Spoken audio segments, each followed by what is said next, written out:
Hey, what's up guys, welcome back to my channel and welcome back to the 6th repertoire of the King's Indian Defense, the Universal Dynamic Opening. And in today's video I'm going to show you how to play against the Makogonov system.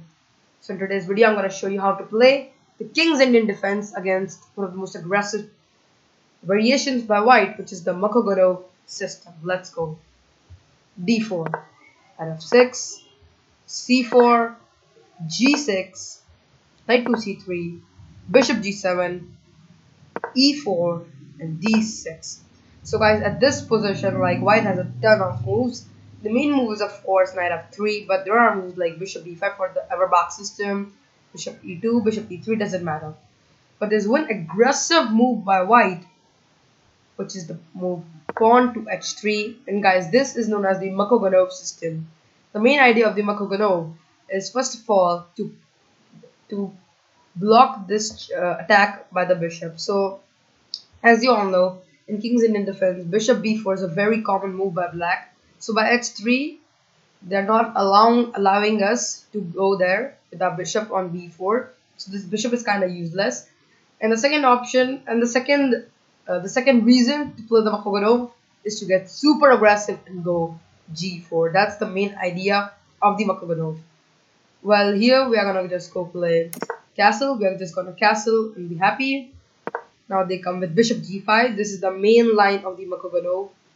Here we are gonna go h6, attacking the bishop, and bishop goes back on e3. Well, now the question is that why did the bishop went g5 and went again back to e3? Like, why can't the bishop just go to e3 directly?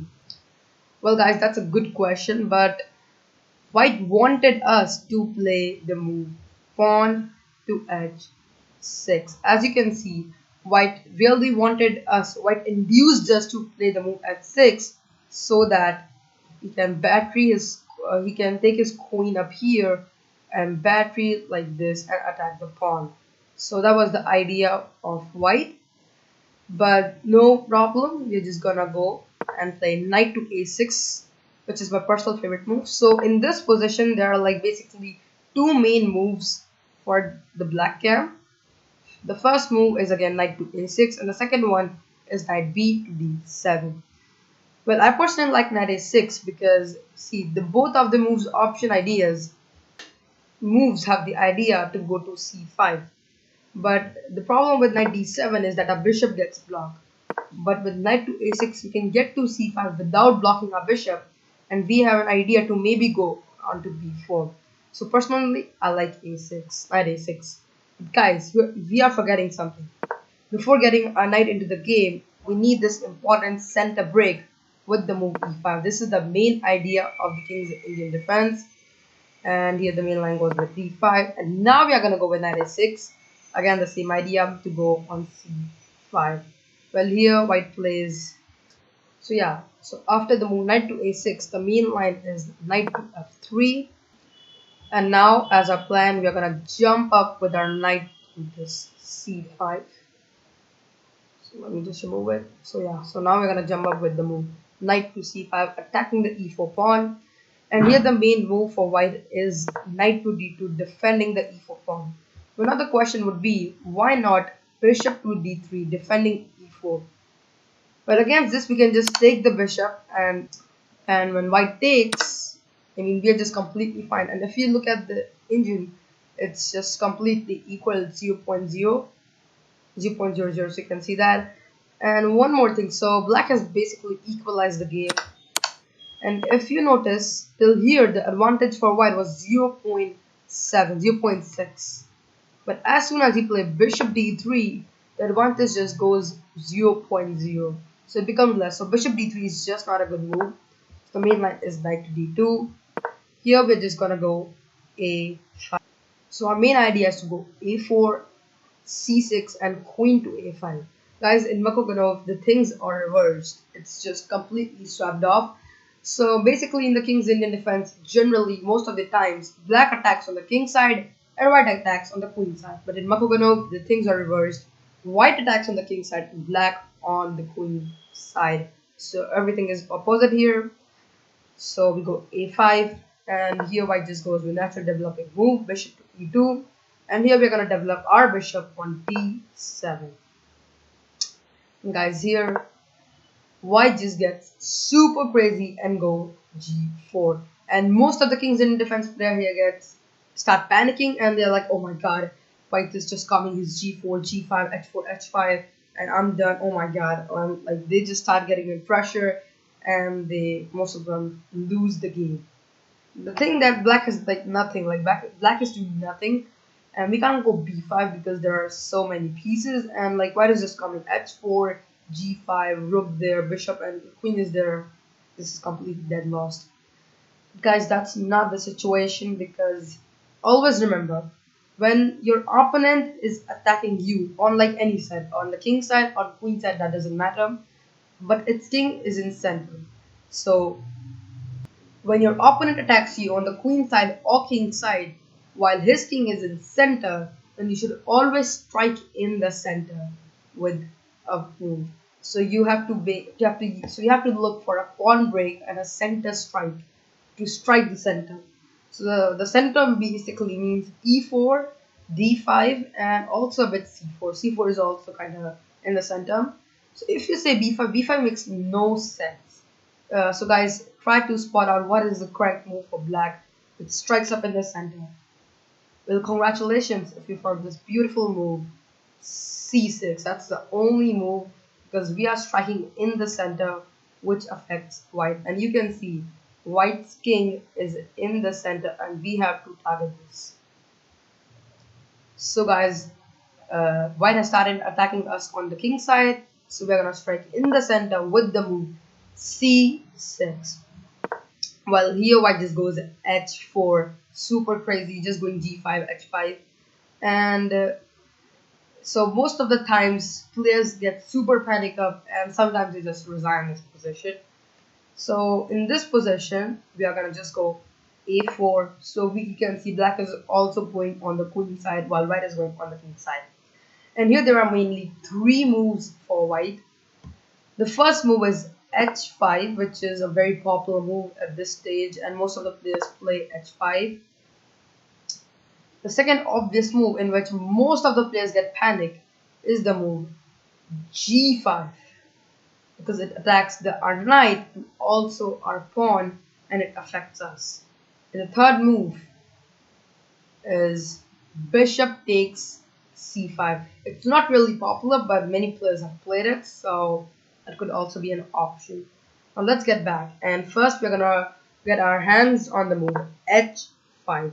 Well guys, here we're gonna go with queen to a5 as per our plan, and you can see our queen is actually pinning the kings, so pinning the knights at the kings. So our idea is to go knight takes e4, because when you take, let me show you.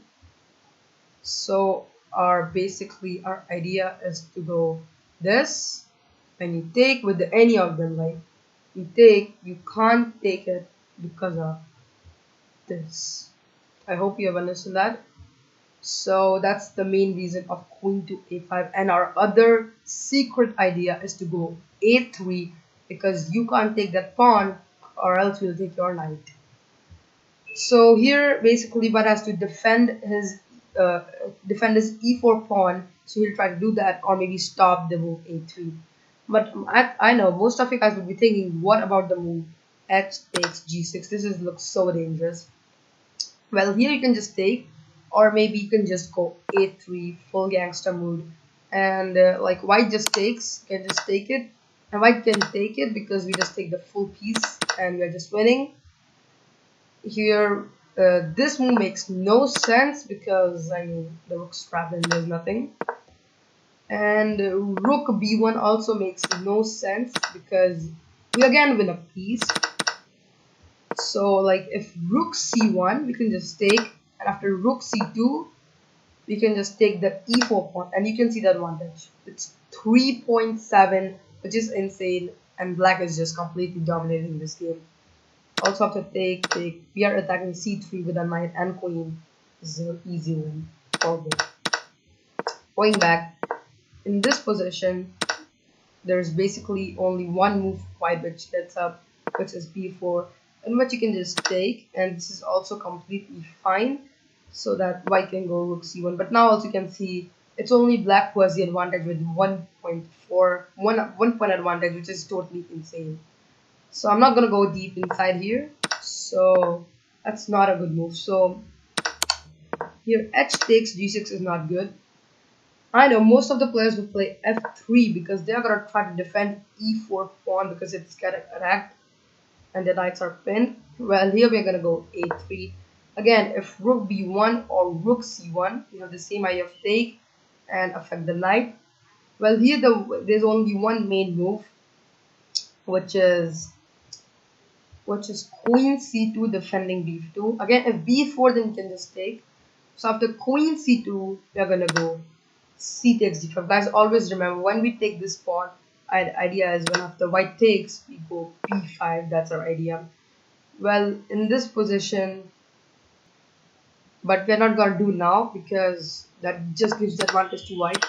So before doing all this, we're gonna first take the b2 pawn, and after queen takes b2, we're gonna go pawn takes d5, and after c takes d5, we go b5. Well, this move actually looks like a blunder because it looks like white has 3 defenders, as you can see. I mean 3 attackers, 1, 2, and 3, whereas black has just 1 and 2 defenders. So that doesn't make any sense. Well, that's our idea. So if white becomes greedy and just take this pawn, here comes our nasty plan, rook to b8, and you can't move this knight or else you'll lose the queen. But there's only one move to survive here, which is the move a4. Well, here we're just gonna take. After take, this guys, there's just one insane move. You can see the evil bar is going on 7-point advantage, which is insane because there's one insane move which just destroys white. Well, if you found the move rook takes rook takes b5, well, that's nice, but I'm not talking about that. I'm talking about the insane move knight to d3, an amazing evil move. If king moves, you can just take the queen. If bishop takes g3, just take the queen, and that's an amazing move. Rook takes b5 is also completely fine because the problem is that when take, I'm sorry guys, yes, so to take this is there, like black just loses. Well, then what's the problem? Well guys, the problem is with the move rook to ab8, because the correct move is rook f to b8. Well, I did this all to explain you why. Well, now you would get to know why rook f to b8 is a much better move than rook a to b8. Again, it's the same situation. After a4 can just take, and again we can go with knight d3, which just wins the queen. But now if we go rook takes b5, there's no problem because after queen takes b5, there is one rook which is handling up there. So after takes, we just get full, I don't know, I mean just full one rook and one bishop up, or one knight up, which is just super insane. The problem lies there because when we did rook a b8, we had no rook up here. But when we did rook f b8, we had one rook there, and that's why this thing worked. And if this, it's the same thing, and we win the rook. So guys, I did all this so that you can understand why rook f b8 is an important move and not rook a b8. So that's all. That's the reason behind this. So now let's back up here. So instead of f3, if they go like a3, you can just take. After takes is a much better position for black. Black is much better. You can see it's 0.5 advantage to black, and this is complete winning. I mean, it's just better for black, and black is just super comfortable. Now going back. In this position, the move which I really want to discuss is the move g5, where most of the players just get started panicking. Here we can just take, and just go knight to h7, and there is no problem, guys, because many players think that this is not good. They're the semi-open file, but that doesn't matter, because many players here really think that they have this semi-open file. They have this bishop here. They can just take out the queen somewhere like this and just copy here and threaten mate. But it's not the situation, because if that happens ever, let's say queen is there, you can just go rook e8 and up there. So if you're not understanding, I'll tell you afterwards how can you defend this position. Well, after this, white might try to bring out some pieces like knight f3. So here we can go f5, but I would just recommend taking the pawn. Take again, you know what's the idea, go b5, but before going b5 we're going to queen a5, so that we have two defenders on the move b5. And here white just goes queen d2, because when we play queen a5 our idea is to take, because that is pinned, so that's only one move, queen d2. And here we're gonna go rook c8. So you can see how we are just bringing all the pieces on the queen side. Our queen is active, knight is super active, this rook is handling up there, the bishop is there, and their knight's also active, and these two pieces are kind of controlling the king and they're defending the king. And here white can try this move, king to f1, trying to go king g2 and bring all the pieces of there to lie up here.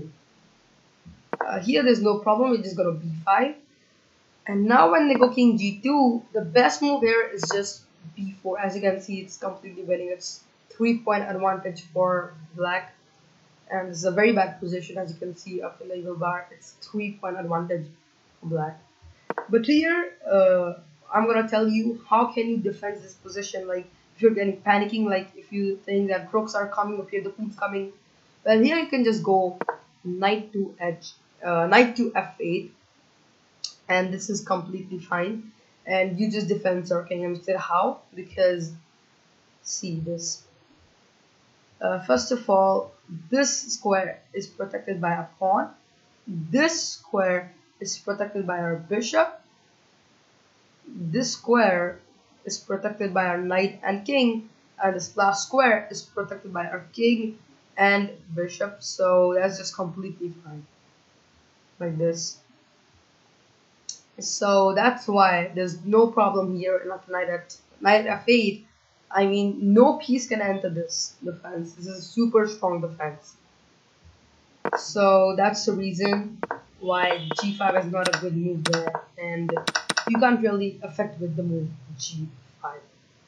Well, now let's discuss the last move, which is bishop takes c5. Well, here we're just gonna take, and here the main line is knight takes a4, and here we're just gonna take c takes d5. If white takes a pawn with any of his pawn, he just loses a complete knight. The main line runs with knight takes c6, and we take this pawn, and this is a super comfortable position for both the teams. And you can see it is fairly equal, a bit more advantage to black, but it is fairly equal because like the material is equal and all. But now you would think the material is not equal, because this pawn is attacking by two of our pieces and there's only one defender, like knight takes e4, and white just pawn up. Well, that's a misunderstanding, because after the move bishop to c6, the game's over and white is in a very bad position, because white can't move the knight because the rook is getting attacked. And if you think this, we can just take and see the advantage here. It's more than 3-point advantage. Like let's say we just go there. I mean, black is just completely dominating in this game, and you can see it's more than 5-point advantage. This is insane. You can see, oh my god, that's 6-point advantage. That's an insane, I mean, weightage for like the black camp, and this is completely different. So guys, that's all in these 3 variations. But now we're gonna discuss after g5 and c6. If your opponent starts thinking that it's gonna attack up, and what if he castles? Because some players have done this when they think that, oh my god, the center is getting striked up, I'm gonna castle. Well, here we're gonna punish white for castling. Not for castling really, but for pushing these pawns. Here we're gonna go h5, and here the main move is king to d2, trying to defend the structure. You can see, so here you can see white is actually better, but in some time you'll see how well black converted. Here we're just gonna take the d5 pawn, and the main move is just to take with e pawn. Instead, if we take with the b pawn, we can just go b5, and now we are threatening to go b4 and all. As you can see there, takes, take. Can just go b5, and if they even take, I mean, when we go b5, you can see it's attacked by two pieces of white. I mean, one piece is only defending. So if they take by knight, knight takes e4 is possible because no knight's defending, and this is much better for black. This is actually almost equal. So it's 0.00, so this is fairly equal, and we are just playing a game of chess. And if they take with the bishop, we can just go take, and knight takes g4, bishop takes g7, knight takes e3 is possible, after takes. After queen takes g7, you can see black is much better at 0.92, which is almost 1 point advantage to black, which is super insane, and black is winning. So I'm going back in this position. White can't even touch the pawn b5, so that's why here the move is go with e takes c5, and here it's gonna take, and here there are like two moves mean for black. The move which I like is knight takes g4, but there's also another move, so I'm gonna show you both of them. So it's your choice what is gonna take. So first move is this, of course, to take, and second is this. Well, first let's go with this. So this looks like a blunder because two pieces are attacking and one piece is defending, but it's not the case. After bishop takes at g4, we're gonna go f5 attacking the bishop. Let's say bishop just goes back to c3, we're gonna attack this bishop again with the move e4. So now bishop has to go back on e2, and here we're gonna attack this bishop now with the move f4. And so black has, like, white has now no option. There's only one free available square for the white bishop, which is to take our knight. Well, here just gonna go f3, and now you can see what an insane advantage black is having. It's more than 7-point advantage, which is super insane. It's almost 9-point advantage now, because we can just take this. You see that? And after this, we can just take this, and we're just a piece up. But this would not be good. You see that? So that's not a much better move. Instead of taking the bishop, we should go queen to g5, and now you can see it's just made in 4. This. It's made in 6. It's just mating up, and this is just complete. You can go with king. You can just go with king f7, bring a rook on h8, and mate up there. So this is also one.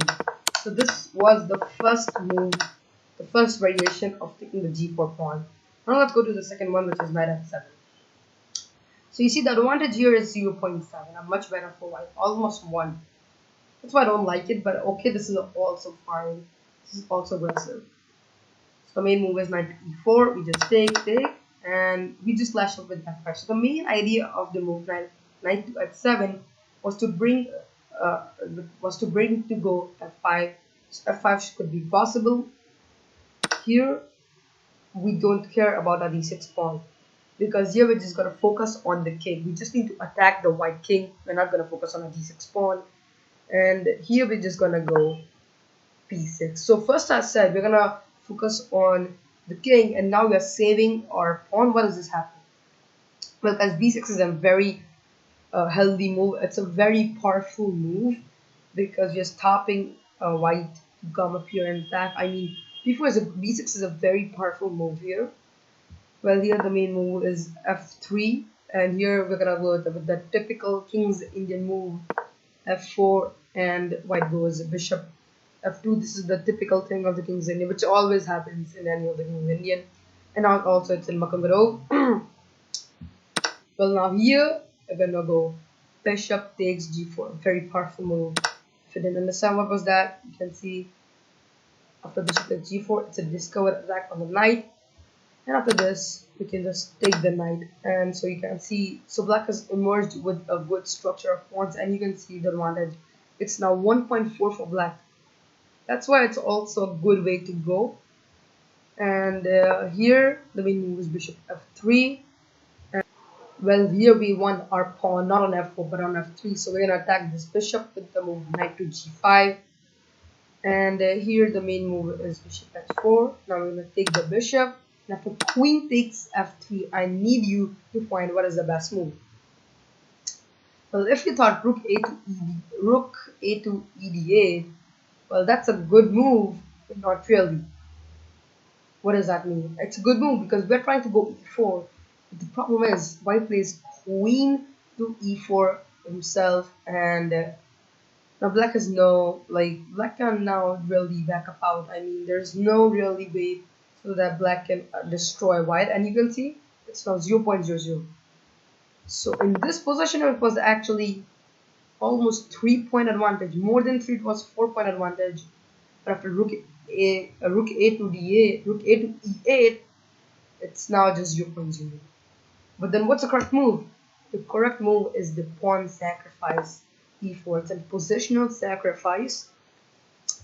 I'm gonna call the queen takes the e4 pawn. I'm gonna go rook e8. After this, it's gonna go rook to e3, attacking the queen. And the queen goes to d2, and here we're going to attack the king with f3. So you can see now the advantage which black has. It's insane. It's 5.6 advantage. And after white just goes king to h3, this is an insane move, rook to e2. Well, the idea is if white just carelessly just goes here, that's mate. That's a beautiful mate. So we have threatening mate on the square h2. Well, here if white goes bishop g3, which happened in one of the grandmaster games, the grandmaster which was playing from black pieces, he played something else. He played bishop e5, which is also a good move. You can see it's also good. But there's one insane move which is, you can see it's mate in 5, but how? It's not, I mean, you can't be able to see it. It's actually the positional queen sacrifice. Queen takes g3. Now white has only one option to take, and now we're gonna give a check to the white king with bishop 5. If king h3, then this is just mate, you can see. But if king to h4, then you're gonna just check. After king to g5, you're gonna give this important check with f4, so bishop f4 check. After king takes g6, here we end the game with the positional move rook to h6 mate. And that's how we can just end the white king. So I mean, somewhere here I think. So in this position, when you had the chance, you can go knight takes g4 or knight h7. It's your choice, but with any way you're gonna destroy white. So guys, this was the video. This was the way to destroy the Makogonov system, a very aggressive system by white. And now I'm sure you're not gonna panic up. You're not gonna panic. You're gonna destroy white with this amazing way and rubbish and demolish the Makogonov system of h3-g4. Well guys, that's all for today. I'll meet you in the next video. Till then, be safe. But before ending the video, if you're new to my channel and haven't subscribed my channel, subscribe it right now. I'll meet you in the next Repetoire on the King's Indian. Till then, goodbye.